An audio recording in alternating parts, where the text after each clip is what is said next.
Vamos então, meus irmãos, vamos seguindo, porque hoje seremos nós mesmos. Bom, uma boa parcela de alunos não estarão conosco hoje, por circunstâncias, já mandaram mensagem já. Então, seguiremos aqui, depois eles assistem a aula. Tá bom? Vamos orar. Pedir ao Senhor a sua bênção, sua graça, sua ajuda. Por tudo que fazemos para Ele, precisamos da sua ajuda, né? Obrigado, Pai. Obrigado por você chegar à tua casa. Obrigado pelo privilégio de estudar a tua palavra.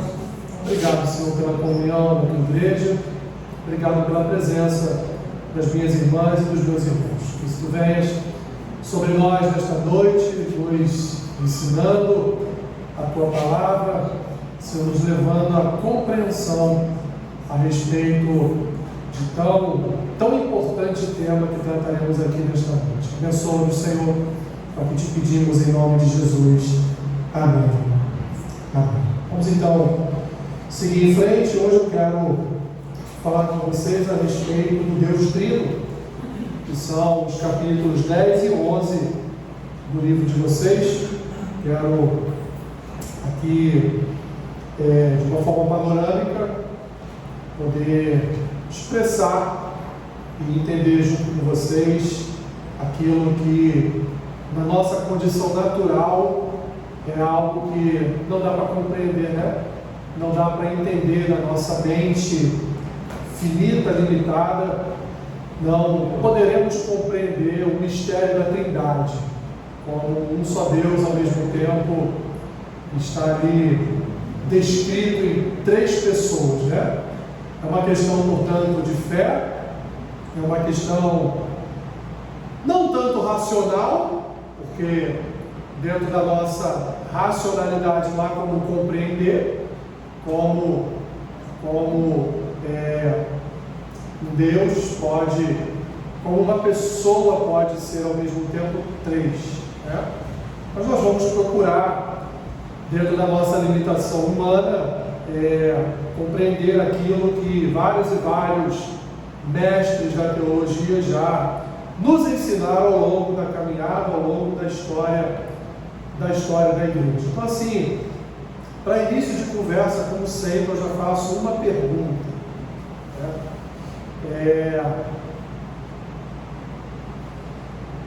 Quem é a pessoa do Espírito Santo? Nossa aula não é sobre o Espírito Santo, nossa aula é sobre a Trindade, mas eu quero perguntar a vocês, quem é a pessoa do Espírito Santo? Vocês vão entender por que eu estou perguntando especificamente sobre o Espírito Santo. Hein? Hã? Qual foi a resposta, Márcio? Deus.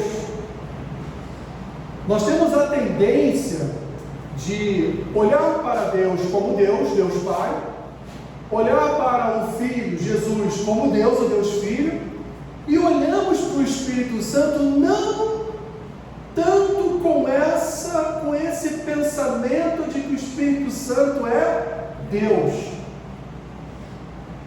Talvez porque dentro do contexto bíblico, o Espírito Santo, de forma definitiva, tenha sido apresentado a nós como aquele a quem Jesus rogou ao Pai que enviasse, para que a sua presença estivesse ainda manifestada no meio dos discípulos, no meio do povo de Deus.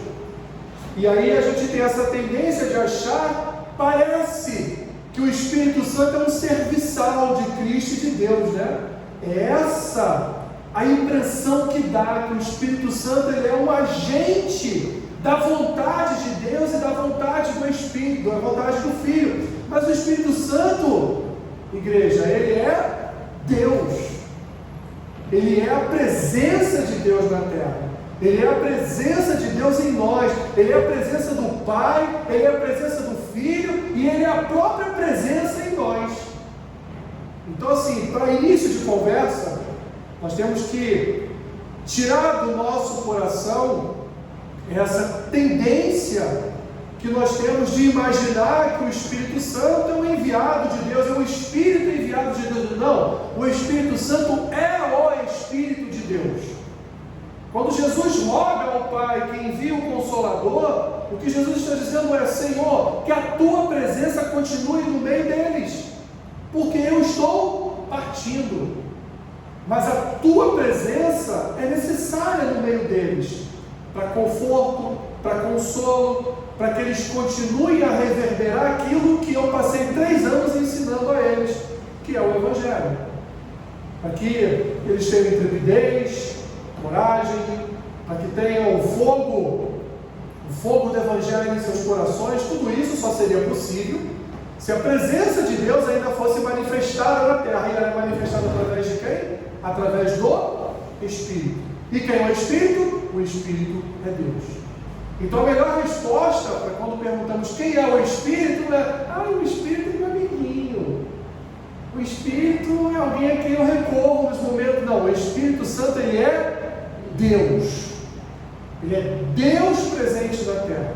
Ele é o Espírito do Deus Pai, ele é o Espírito do Deus Filho, ele é o Espírito Santo, Deus aqui entre nós e habitando em nós. Vocês já leram a Bíblia toda? Imagino que sim, né? Que bom, né? Então, se vocês leram a Bíblia toda, do capítulo 1 de Gênesis até o capítulo 22 de Apocalipse, você não vai encontrar a expressão Trindade. Você já encontrou essa expressão na Bíblia? Trindade?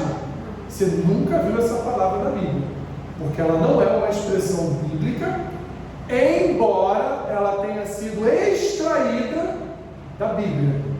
Por quê? Por um homem chamado Tertuliano, um bispo chamado Tertuliano, que foi quem formatou essa palavra Trindade. Foi quem, pela primeira vez na história da igreja, olhou para Deus Pai, olhou para o Filho, olhou para o Espírito e disse: isso aí é um só Deus, são um só Deus, né? Olha como isso é ilógico, né? Até no plural a gente se confunde, porque é isso mesmo, são 3 pessoas, é um Deus, são um Deus. Então, Tertuliano, com muita sabedoria, ele formou essa expressão chamada Trindade. Para quê? Justamente para expressar a ideia que Deus é um em essência e existente como 3 pessoas que se manifestam na história da Bíblia, na história da igreja. Então foi esse homem, bispo Tertuliano, que batizou a Santíssima, essa união trinitária, batizou como Trindade, ou melhor dizendo, Santíssima Trindade. Então foi esse homem aí. Se você ler toda a Escritura, você não vai encontrar esta palavra na Escritura, mas você lendo a Escritura, você vai entender que há uma manifestação de Deus expressada na forma de 3 pessoas, que nós conseguimos muito bem separar essas 3 pessoas, embora essas 3 pessoas é Deus. Essas 3 pessoas não são Deus. Essas 3 pessoas é Deus. Porque quando se nós falássemos essas 3 pessoas são Deus, aí estaria errado de fato, são deuses. Então estaremos dizendo que são 3 deuses, mas não são 3 deuses. Essas 3 pessoas são Deus. É Deus, perdoe. É Deus. Tá bom? Continuando então, a doutrina da Trindade, ela revela-se progressivamente nas Escrituras. Nós vamos ver, meus irmãos, no Antigo Testamento, nós vamos ver não só a expressão, mas vamos ver também as ações do Espírito Santo, as ações do Espírito de Deus, nós vamos vê-las, eu vou usar essa expressão, mas não é muito bem que eu queria usar, mas vou usar para vocês entenderem melhor. Um pouco ainda nebulosas. Vamos ver em alguns textos que as Escrituras vão nos dizer que o Espírito de Deus, ele tomou aquele homem, né? Ele tomou aquela vida daquele homem naquele momento ali, mas nós não vamos ver isso ao longo de todo o Antigo Testamento. Vão ser circunstâncias, vão ser contextos específicos da palavra. Percebam que quando a gente chega no Novo Testamento, depois dos Evangelhos, a partir do livro de Atos, nós vamos ver o que? O Espírito Santo agindo todo momento, todo instante. Então há uma ação do Espírito Santo no Antigo Testamento, mas essa ação ela é uma ação progressiva. Ele vai naturalmente progredindo as suas ações ao longo da história do povo de Deus, até que ele diretamente, manifestamente aparece no Novo Testamento, e ali como Espírito de Deus, como Consolador, como Espírito enviado da parte de Deus. Quando nós concebemos então a Deus como ser eterno, onipresente e onipotente, e assim por diante, talvez tenhamos a tendência em relação a esses atributos de concebê-los apenas como Deus Pai. Deus é onipresente, Deus é onipotente, Deus é onisciente, mas Jesus também é onipresente, Jesus também é onisciente, Jesus também é onipotente. O Espírito Santo também é onipresente, também é onipotente, também é onisciente, porque todos são um Deus. Ou seja, os atributos de Deus são os atributos de Deus Pai são os atributos do Filho e são os atributos do Espírito, porque todos é Deus. O ensinamento bíblico, portanto, sobre a Trindade nos diz que todos os atributos de Deus valem para as três pessoas, pois cada uma delas é o quê? É plenamente Deus. O Espírito Santo é onipresente? É. O Espírito Santo é onisciente? É. Jesus é onipresente? É. Ele é onipotente? É.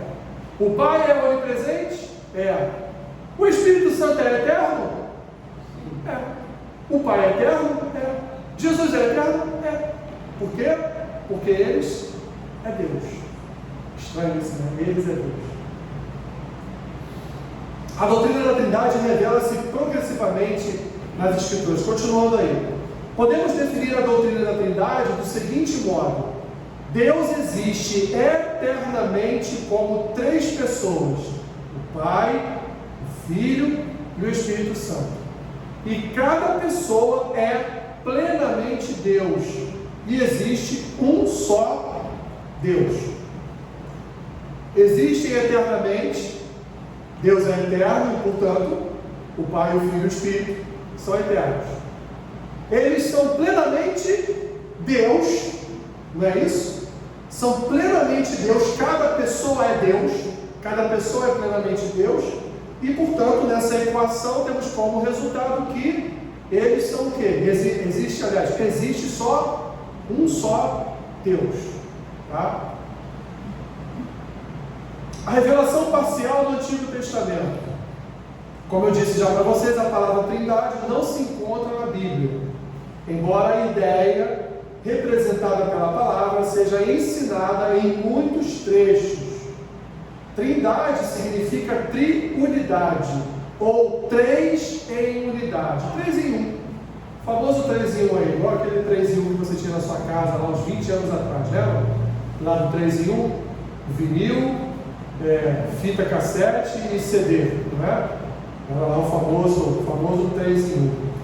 É usada para resumir o ensinamento bíblico de que Deus é três pessoas, porém um só Deus. Ainda na revelação parcial do Antigo Testamento, embora a doutrina da Trindade não se ache explicitamente no Antigo Testamento, várias passagens dão a entender ou até implicam que Deus existe como mais de uma pessoa. Tá bom? Por exemplo, quem pode me citar um texto em que nós podemos perceber claramente que essa passagem ela diz que Deus existe como mais de uma pessoa. Bem?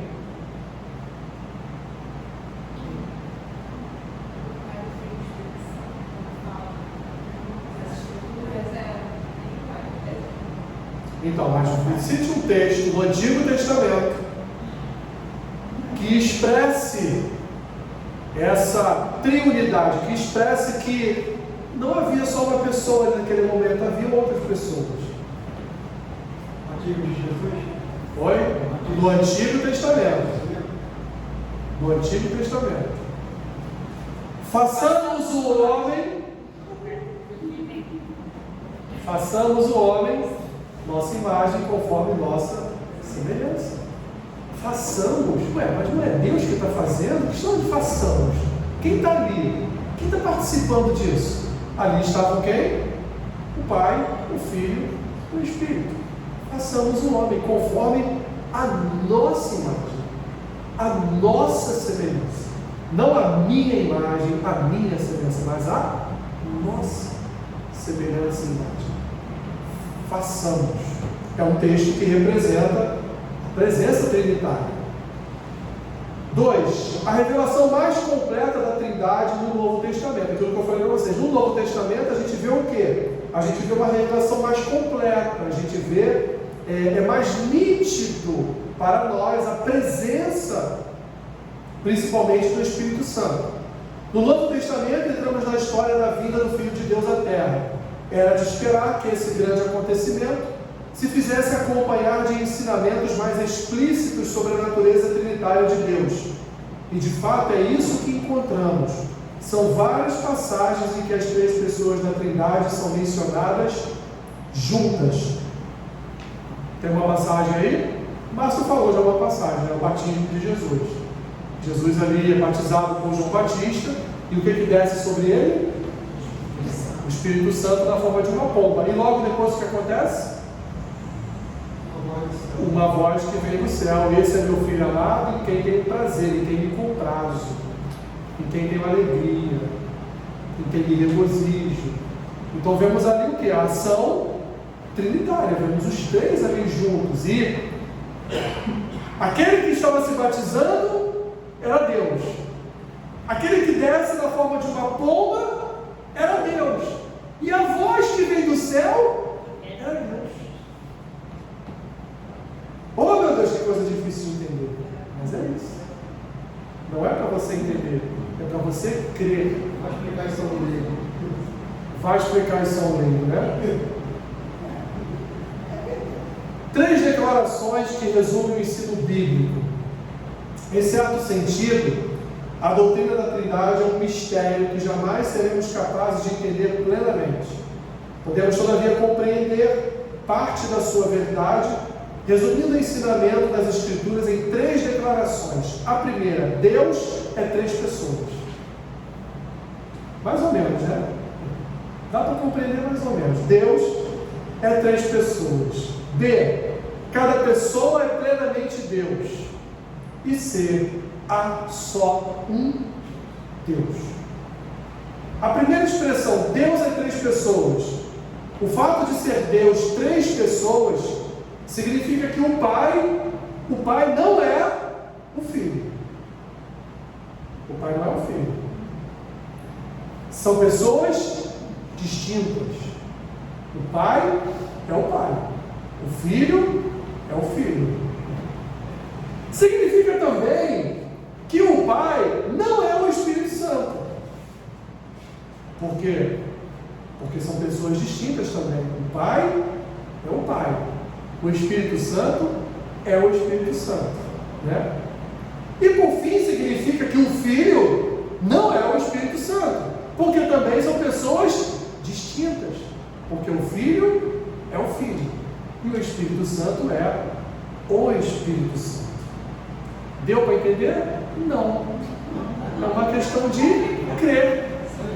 Deus não é o Filho, o Filho não é Deus, Deus não é o Espírito não é Deus, o Espírito também não é o Filho também não é o Espírito. O Espírito é de Deus, o Espírito é Deus, porque todos os 3 são, aliás, são não, é Deus. Então assim, na nossa mente que foi gerada do pó da terra e que vai voltar para o pó da terra, não há como compreender isso. Não tem como, é impossível. Né? Não há como três corpos ocuparem o mesmo lugar no espaço. Né? Você pode vir aqui e pode ficar do meu lado.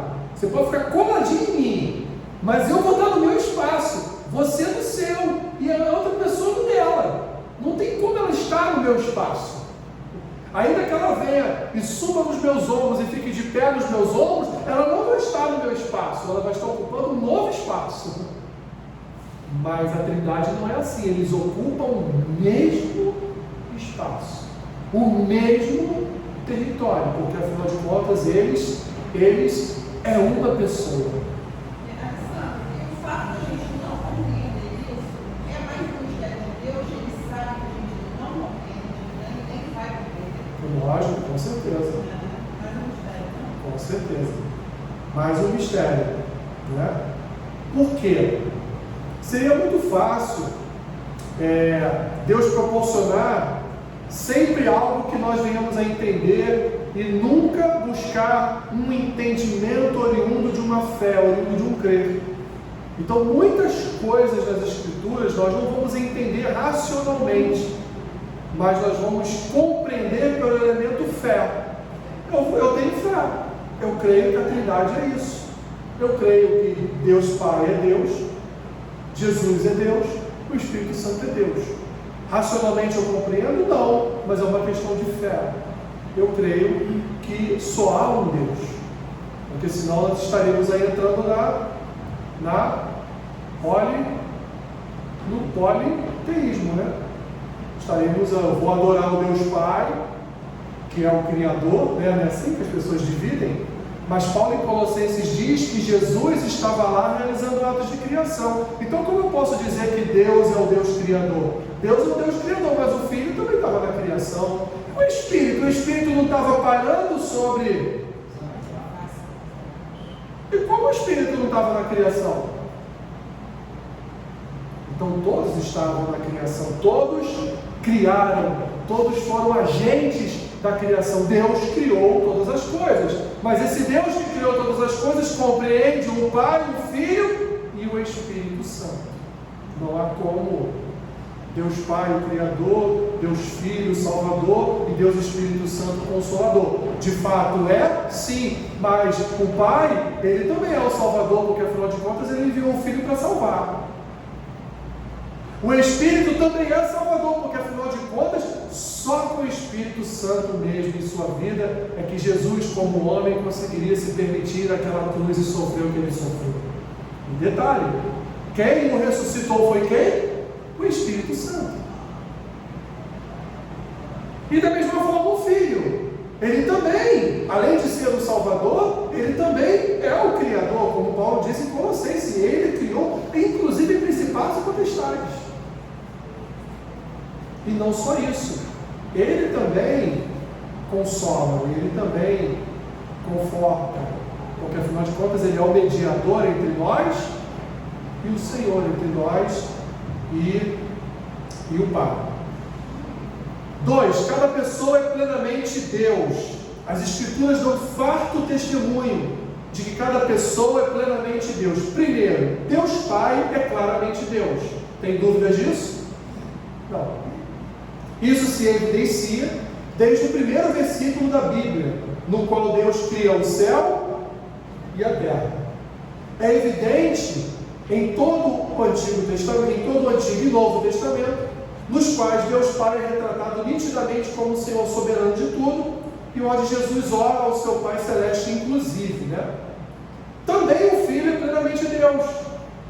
Embora esse ponto seja desenvolvido com mais pormenores lá na parte 4 do livro que a gente adotou, que vocês vão estudar Cristologia, e vocês vão ver que Cristo é Deus, tá? Podemos aqui mencionar de passagem vários trechos explícitos a respeito disso. Olha o que o Evangelho de João diz no capítulo 1, do versículo 1 ao 4.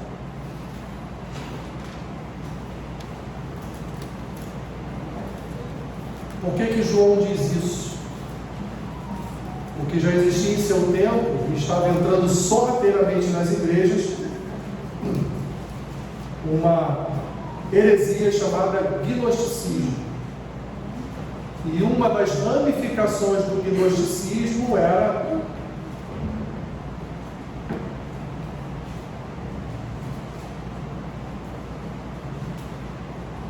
a materialidade.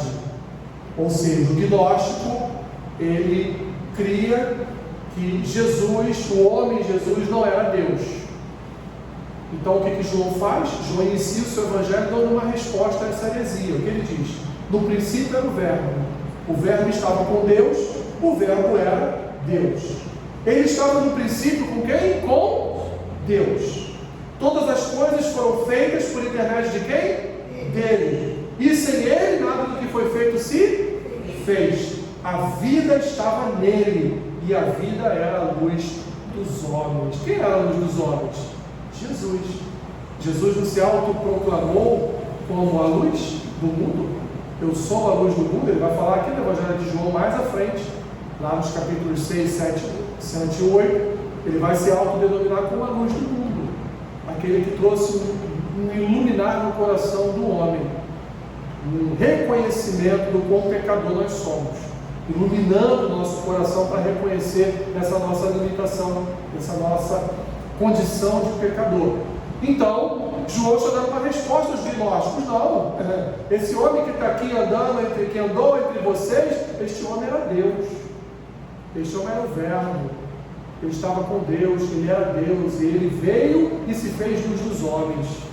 Então João estava dando uma resposta, porque João estava ali dizendo que o Filho era o que? Plenamente Deus.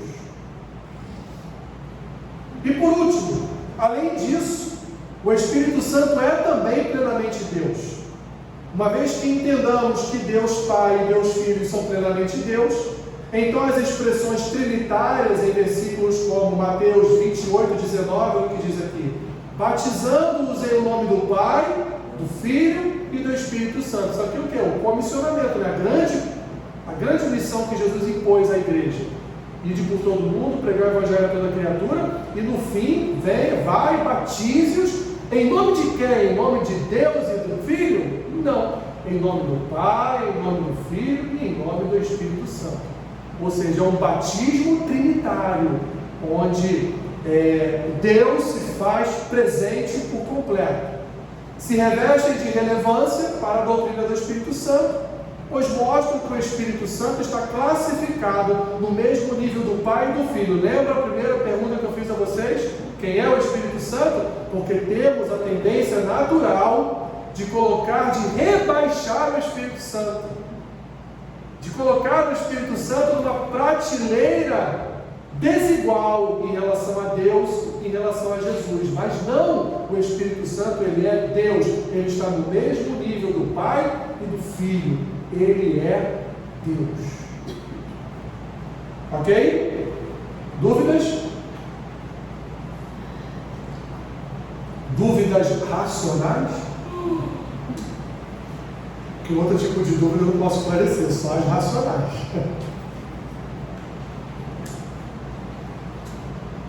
Continuando então. E por fim, a terceira expressão: só há um Deus. As Escrituras deixam bem claro que só existe um único Deus. As três diferentes pessoas da Trindade são um, não apenas em propósito e em concordância no que pensam, mas um em essência, um na sua natureza essencial. Em outras palavras, Deus é um só ser. Não existem três deuses, só existe um Deus. Quando ele fala de essência, a gente está falando aqui de caráter, de atributos. Então, amor, longanimidade, paz, justiça, piedade, misericórdia, consolo, fé. Tudo isso, meus irmãos, são atributos do caráter de quem? Do Pai, do Filho e do Espírito Santo. Ok? Ah, mas o Espírito Santo é ele que mais consola. Não! Espírito Santo é Deus e, portanto, Deus é consolador, o Filho é consolador e o Espírito Santo é consolador. Tá bom? Outras 3 declarações também que resumem o ensino bíblico. As soluções simplistas necessariamente negam um dos ensinamentos bíblicos. Agora temos 3 proposições, todas elas ensinadas nas Escrituras. Deus é 3 pessoas, cada pessoa é plenamente Deus e só há um Deus. 5. Todas as analogias têm falhas. Olha, não adianta eu vir aqui com a história do ovo. Você já ouviu a história do ovo, né? Já ouviu a história do ovo? Não ouviu a história? Não. Já ouviu a história do ovo? Então, como pode uma mesma pessoa ser 3? Como pode um ser 3? Né? O ovo é formado por 3 elementos, né? A casca, a clara e a gema. Mas o ovo não é um só, mas ele não tem 3 partes. É um ensinamento esdrúxulo, né? É uma analogia esdrúxula, mas é uma analogia compreensível. É o próximo da compreensão que nós podemos perceber, que nós podemos ter, né? Se não podemos adotar nenhuma dessas soluções simplistas, então como juntar as 3 verdades bíblicas para assim sustentar a doutrina da Trindade? Difícil, meus irmãos, não tem como. As pessoas já usaram várias analogias retiradas da natureza ou da experiência humana para tentar explicar essa doutrina. Embora tais analogias sejam úteis num nível elementar de compreensão, todas elas se revelam inadequadas ou ilusórias numa reflexão mais aprofundada. Então, assim, o ovo é um exemplo? É um exemplo. Só que a gente cai num problema. Tá, o ovo é um só. De fato, ele tem 3 elementos que o compõem. Só que a casca é a gema. A gema é a clara? A clara é a casca? A casca é a clara? Aí a gente cai. Não tem como. Né? Aí a gente percebe que, embora seja até uma boa analogia, para nos levar a uma certa compreensão, mas quando nós nos aprofundamos nessa analogia, nós encontramos impeditivos para continuar nela, porque nós não vemos no ovo essa figura trinitária, essa figura de uma única essência. Não é, porque você não frita a casca do ovo, você frita a clara junto com a gema. Né? Quando você cozinha o ovo, você descarta o que? A casca. Então, assim, quando a gente aprofunda nessa analogia do ovo, eu vou parar de falar do ovo, a gente chega à conclusão de que num aprofundamento maior a gente tem barreiras ali, a gente não consegue ir além. Tá bom? Deus existe eterna e necessariamente como Trindade. Quando o universo foi criado, Deus Pai proferiu as potentes palavras criadoras que o geraram. Deus Filho, como Paulo diz em Colossenses, foi o agente divino que executou estas palavras. E o Espírito de Deus pairava por sobre as águas. Olha que coisa linda. Olha a ação trinitária na criação de todas as coisas. Então é como seria de esperar. Se os 3 membros da Trindade são igual, vejam bem, os 3 elementos, 3 membros da Trindade são não iguais, são igual e plenamente divinos, então todos eles existiram desde a eternidade e Deus sempre existiu eternamente como Trindade. Em resumo, o que esse texto quer dizer é que a Trindade sempre existiu. A Trindade é eterna. Tá? Então, sempre houve um relacionamento trinitário. Pai, Filho e Espírito sempre coexistiram. Sempre estiveram, estão e estarão presentes. Deixa eu pular isso aqui. para nós não é importante. A importância da Trindade. Por que a igreja tanto se ocupou da doutrina da Trindade? Olha, a igreja sempre estudou a doutrina da Trindade. Vamos lá, vamos continuar as perguntas. Será realmente essencial apegar-se à plena divindade do Filho e do Espírito Santo? Certamente sim, pois esse ensinamento traz implicações para o próprio cerne da fé cristã. Vamos lá então.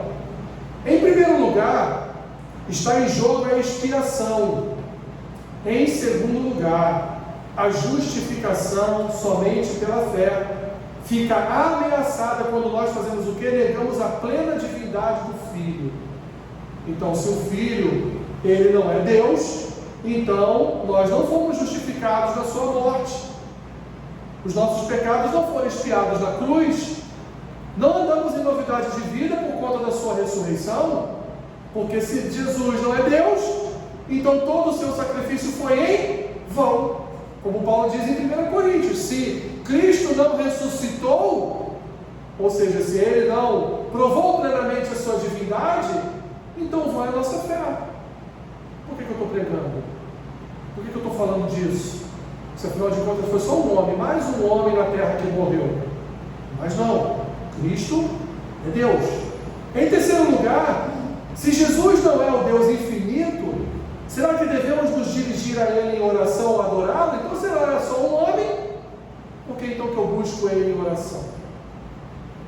Haveria para nós um impedimento em buscar em oração se Ele fosse só um homem, não é? Você quando ora lá, você ora em nome do seu filho? Você ora em nome da sua mãe? Ora em nome do seu pai? Ora em nome do seu... Não, você ora em nome de Jesus, porque Jesus para nós foi homem e Ele é Deus. E enquanto Ele andou como homem na terra, Ele era Deus encarnado aqui na terra, Emanuel, né? Deus conosco. Deus desceu e habitou entre nós, cheio, como diz João, cheio de graça e de verdade. Então nós vimos ali o unigênito Filho de Deus, o próprio Deus encarnado na figura de um homem, para anos depois morrer e ser ali o Cordeiro Pascual vicário para a salvação das nossas vidas. O adoramos e oramos em seu nome, porque sabemos que Jesus é Deus. Ok? Na verdade, se Jesus é meramente uma criatura, por maior que ela fosse, ou por maior que ele fosse, seria então idolatria adorar e louvar o seu nome. No entanto, o Novo Testamento nos ordena a fazer o quê? Nos ordena a adorar o Filho, nos ordena a louvar ao Senhor, nos ordena a render graças a Jesus Cristo. Em quarto lugar, se alguém prega que Cristo foi um ser criado e mesmo assim nos salvou, então esse ensinamento atribui erroneamente o mérito da salvação a quem? A uma criatura e não ao próprio Deus. Como era a prática da expiação de pecados no Antigo Testamento? Lembra? Era através de quê? Através da matança de animais, né? Através do imolar dos animais e do aspergir do sangue dos animais lá no lugar santo ou no lugar santíssimo, para que o perdão, para que os pecados do povo de toda a nação fossem o quê? Perdoados por Deus, expiados através do sangue daquele animal, já prefigurando, já precedendo o quê? O sacrifício vicário que viria na pessoa do nosso Senhor e Salvador. Então Jesus não foi alguém criado por Deus, Jesus é Deus e existe desde a eternidade. Deus não nasceu, Jesus nasceu como homem aqui na terra, mas Jesus enquanto um filho assentado à destra do Pai, Jesus não teve um nascimento lá no céu, né? O Espírito Santo não foi formado por Deus, vou formar um Espírito para dar o meu Espírito ao homem. Não, eles sempre existiram, eles não foram criados, eles são autoexistentes. Grave essa expressão. Deus é um ser autoexistente. Ele não foi criado, ele não foi formado, ele não foi cunhado, ele não foi forjado. Ele sempre existiu. Assim, Jesus sempre existiu. Em quinto lugar, a independência e a natureza pessoal de Deus estão em jogo. Se a Trindade não existe, então não houve relacionamentos interpessoais dentro do ser divino antes da criação. Sem relacionamentos pessoais, é difícil entender como Deus poderia ser genuinamente pessoal ou como não teria a necessidade da criação para com ela relacionar-se. O que tudo isso significa?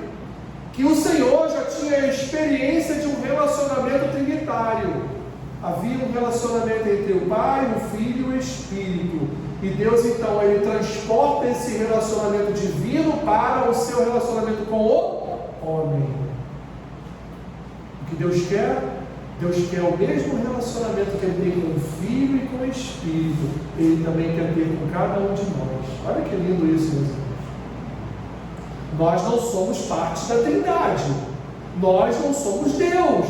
Mas Deus transfere para nós a possibilidade de um relacionamento, de uma comunhão com Ele, com o Filho e com o Espírito. Deus, meus irmãos, nos permitiu participarmos desse relacionamento que só existia com eles.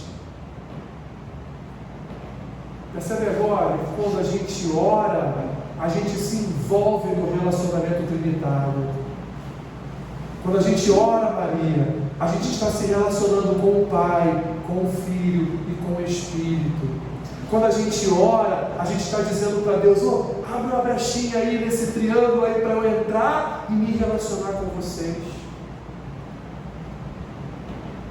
Deus nos permite isso. Deus abriu o seu relacionamento pessoal, de Pai, de Filho, de Espírito. Ele abriu aos seus filhos. Por isso que quando Jesus morre, o véu é rasgado. E ali Deus está dizendo que vem se relacionar com a gente. Vem se relacionar conosco. Vem participar desse relacionamento santo. Não fique de fora desse relacionamento. Participe conosco dessa relação santa, divina e eterna. Por isso, meus irmãos, nós não somos mais desse mundo. Nós somos seres eternos, porque o Senhor, quando rasga o véu, Ele nos convida à eternidade. Não só isso, nos convida a uma eternidade, não uma eternidade uns com os outros, mas nos convida a uma eternidade trinitária. A uma eternidade com o Pai, com o Filho e com o Espírito Santo. Olha, o dia que a igreja perceber isso, que nós somos convidados todos os dias a participarmos dessa relação, essa relação que a gente olha tão distante, né? Essa relação que a gente olha intocável. Não! Deus quer isso, Deus quer o seu povo participando ativamente do relacionamento dele com o Filho e com o Espírito. Deus nos quer envolver nessa relação. Em sexto lugar, a unidade do universo está em jogo. Se não há pluralidade perfeita e unidade perfeita no próprio Deus, então também não temos fundamento para pensar que possa existir alguma unidade última entre os diversos elementos do universo. Vocês já viram como o universo se relaciona? De vez em quando eu falo isso aqui para vocês, né? O dia que a Lua sair do eixo dela por 1 milímetro que seja, o mar invade a Terra toda. A gente vai morrer afogado aqui. Ou então vamos ter uma série de terremotos, tsunamis, vulcões entrando em erupção. Mas percebam, meus irmãos, como Deus, olha só, pensa comigo, Deus transfere a sua relação trinitária, Deus transfere a sua relação divina, Deus transfere a sua relação eterna para todo o universo. O universo representa essa relação trinitária. O homem regenerado representa esse relacionamento trinitário. Por isso que o Senhor diz através do apóstolo Paulo: tende paciência uns para com os outros, suportem-se, porque como é um relacionamento trinitário, é um relacionamento santo, é um relacionamento divino, é um relacionamento perfeito, é um relacionamento em que o vínculo é o amor do Pai pelo Filho, do Filho pelo Pai, do Pai e do Filho pelo Espírito, e do Espírito pelo Filho e pelo Pai. Então Deus está nos convidando a participar desse relacionamento. Deus está nos mostrando, olha, como há uma unidade perfeita em todo o universo. Se uma só estrela sair do seu lugar, a terra é destruída. O dia que os leões decidirem sair das savanas africanas e invadirem cidades, vão comer todo mundo, vão devorar todo mundo. Se algum dia os elefantes decidirem que estão cansados da floresta, vão para a cidade, como deter a natureza? Se o mar um dia decidir engolir todas as cidades, como deter o mar? Mas sabe por que não acontece? Porque há um relacionamento perfeito criado por Deus. Porque há uma perfeita comunhão entre todos os objetos criados pelo Senhor. É uma perfeita comunhão. Assim como Deus nos fez para a comunhão. Dúvidas?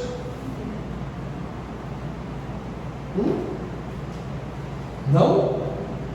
Vamos lá. Vamos seguir. Quais as distinções entre o Pai, o Filho e o Espírito? As pessoas da Trindade têm funções primordiais diferentes em relação ao mundo. Quando as Escrituras abordam o modo como Deus se relaciona com o mundo, tanto na criação quanto na redenção, afirmam que as pessoas da Trindade têm funções ou atividades primordiais diferentes. Isso já foi chamado de economia da Trindade, sendo o termo economia usado no sentido obsoleto de ordenamento de atividades. Nós olhamos, como eu falei aqui já para vocês, olhamos para Deus como Deus soberano, Criador, providente, né, que reina, que tem um controle, né? A gente fica falando para as pessoas, né? Fica tranquilo, Deus está no controle, né? A gente fala em relação a Deus Pai, né? Quando a gente olha para o Filho, qual a imagem que nós temos? Do Jesus e do Deus encarnado, do Emanuel, do Deus conosco, que veio fazer o quê? Ele veio fazer aquilo que o Pai mandou, ele veio fazer aquilo que o Pai não ia fazer. Mas Jesus, ele é Deus, e ele veio então exercer o seu ministério de salvação sobre a igreja, sobre os filhos de Deus. Em terceiro lugar, olhamos para o Espírito e vemos lá nas palavras de Cristo para o Pai: envia o Consolador para estar presente com eles aqui, porque eu vou embora, mas eles precisam do consolo, eles precisam da tua presença, eles precisam da minha presença entre eles.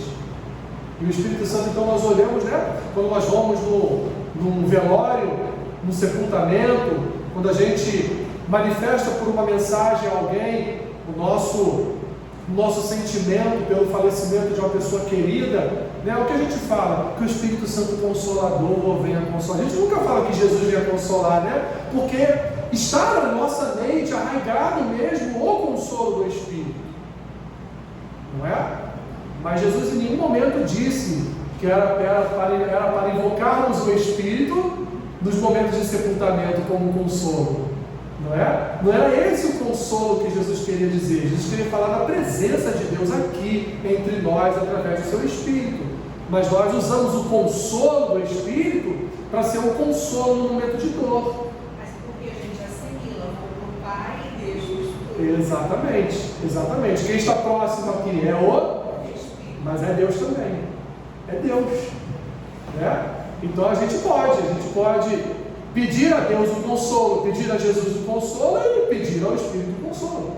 Não há problema nenhum, é só para a gente entender como isso está arraigado na nossa memória, essa distinção, né, de atribuições, de funções deles. Segundo, as pessoas da Trindade existem eternamente como Pai, Filho e Espírito Santo. O papel de comandar, dirigir e enviar é apropriado à posição ordem segundo a qual se molda toda a paternidade humana, como Paulo diz em Efésios 3. E o papel de obedecer, partindo quando o Pai o envia e revelando Deus a nós, é apropriado ao quê? Ao Filho, ao papel do Filho. Quem enviou? Foi Deus. Quem veio voluntariamente em obediência? Foi o Filho, não é? Que é, como João diz, o verbo chamado de o verbo de Deus. Portanto, esses papéis não poderiam ter sido trocados, senão o pai deixaria de ser o pai e o filho deixaria de ser o filho. Por analogia com essa relação, podemos concluir que o papel do Espírito Santo é igualmente apropriado à relação que ele já tinha com o pai e com o Filho antes que o mundo fosse criado. Lembre-se, a Trindade ela é eterna, sempre existiu. Essas relações são eternas e não algo que ocorreu somente no tempo. Então o Espírito sempre esteve presente, porque o Espírito ele é Deus. Mas, biblicamente falando, existem ali atribuições. Eu não queria falar dessa forma, mas eu vou falar dessa forma. Atribuições inerentes a cada pessoa. Deus é o Pai, que enviou o Filho, que veio salvar, e depois que ele salvou, ele voltou para o Pai, que enviou o Espírito, para que a sua presença permanecesse ainda entre nós. Difícil, né? Porque Jesus chama Deus de Pai e ele é Deus. Sim, aliás, Jesus vai além, né? Jesus faz algo que escandaliza os judeus, porque Jesus fala Abba Pai, ou seja, Jesus fala Paizinho, querendo denotar uma aproximação muito maior do que qualquer homem poderia ter com Deus, porque Jesus era o próprio Deus. Então ele fala Abba Pai, Paizinho, meu papai. Então ele denota essa proximidade maior que escandaliza o judeu. Como assim você chama Deus de papai? Não pode! De jeito nenhum! Que heresia! Você é um gnóstico, né? Você não pode! Vamos te matar por isso. Mas Jesus já estava ali dizendo para nós: Deus quer os seus filhos próximos.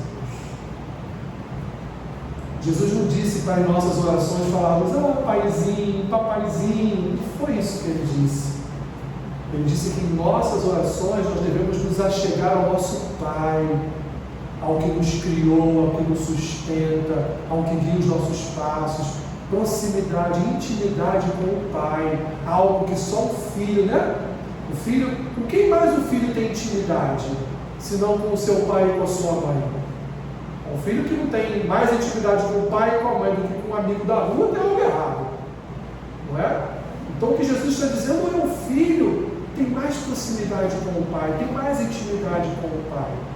Então ele é o meu papai, ele é o meu paizinho, aquele que eu posso pedir colo, aquele que eu posso me ajudar nos momentos de tristeza, aquele que vai me dar todo o consolo e conforto que eu preciso quando eu buscar a sua face, ou é aquele que vai se alegrar quando eu em oração me alegrar diante dele, por saber que ele me sustenta, me guarda, que ele é soberano, que ele me criou, que ele me formou e que portanto ele cuida de mim. Qual a relação entre as três pessoas e o ser de Deus? Primeiro, é importante afirmar que cada pessoa é completa e plenamente Deus, ou seja, que cada pessoa tem em si a absoluta plenitude do ser divino. Por outro lado, precisamos dizer que as pessoas são reais, que não são apenas modos diferentes de enxergar o ser único de Deus. Eles são reais. O Espírito Santo se move entre nós. Deus nos criou. O Filho veio para salvar. Ele veio para expiar os nossos pecados. São, portanto, reais. E assim, qual tipo, de relação com Deus? Eles são, aliás, eles é Deus. Eles é Deus. E por último, Será que podemos compreender a doutrina da Trindade? Podemos compreender, meus irmãos? Não, né? É uma questão mesmo de fé. Os erros cometidos no passado devem nos servir de alerta. Todos eles surgiram de tentativas de simplificar a doutrina da Trindade para torná-la completamente inteligível, removendo dela todo o mistério. Isso jamais podemos fazer. Certamente podemos compreender e saber que Deus é 3 pessoas e que cada pessoa é plenamente Deus e que só há um Deus. Isso é um princípio em relação à Trindade. Deus é 3 pessoas, cada pessoa é plenamente Deus e só há um Deus. Dúvidas? Perguntas? Fale agora. Ou cale-se. Temporariamente. Nenhuma dúvida? Nenhuma pergunta? Não? Que benção. Fizeram o trabalho? Fizeram escrito? Trouxeram para mim? Não. Então vamos orar. E depois que orarmos, eu recolho o trabalho de vocês. Quem não fez não precisa, meu Deus, e agora, né? Vou deixar de ganhar ponto na prova? Não, nem tem prova, né? Isso foi só, os trabalhos são só para fomentar no coração de vocês mais interesse de pesquisar, de buscar, de entender, de compreender. É para isso que o trabalho serve, né? E para vocês folhear mesmo a Bíblia ali, para buscar as coisas, para pesquisar, tá bom? Mesmo que não esteja certo, mas eu tenho certeza que está tudo certo. Tenho certeza que está tudo certo. A gente sempre entendeu, por exemplo, eu sempre tive essa ideia, meus pais, filhos, cristãos, consolador, verdade, mas não falo dessa forma que você falou, o Espírito de Deus, entendeu? Foi muito bom isso. Sim, não é errado. Deus Pai, Quem sempre Deus entendeu o Filho. juiz, o Jesus é o nosso intercessor. Sim, ele é de fato, porque a Escritura diz que ele é nosso intercessor. A plataforma que né? Sim, Deus. mas é Deus. Entendeu? Entendemos? Não. Mas cremos pela fé, que é assim que é. É assim pronto. Sem, né? Nessa nota, sem outras perguntas. É assim pronto. Né? Vamos orar então. Pai, obrigado. Obrigado por esta noite, obrigado por esta aula. Somos gratos a Ti por esta oportunidade de entender a Tua palavra, de tentar nos nossos limites, Pai, compreender a Tua ação trinitária. Obrigado, Senhor. Obrigado a Ti, Senhor Deus. Obrigado a Ti, Senhor Jesus. Obrigado a Ti, Senhor Espírito Santo. Leva-nos em paz. Guarda-nos, Senhor, na Tua presença. Nos dê uma semana abençoada para a glória e louvor do Teu nome. É o que te pedimos, Senhor, e oramos assim em nome de Jesus. Amém.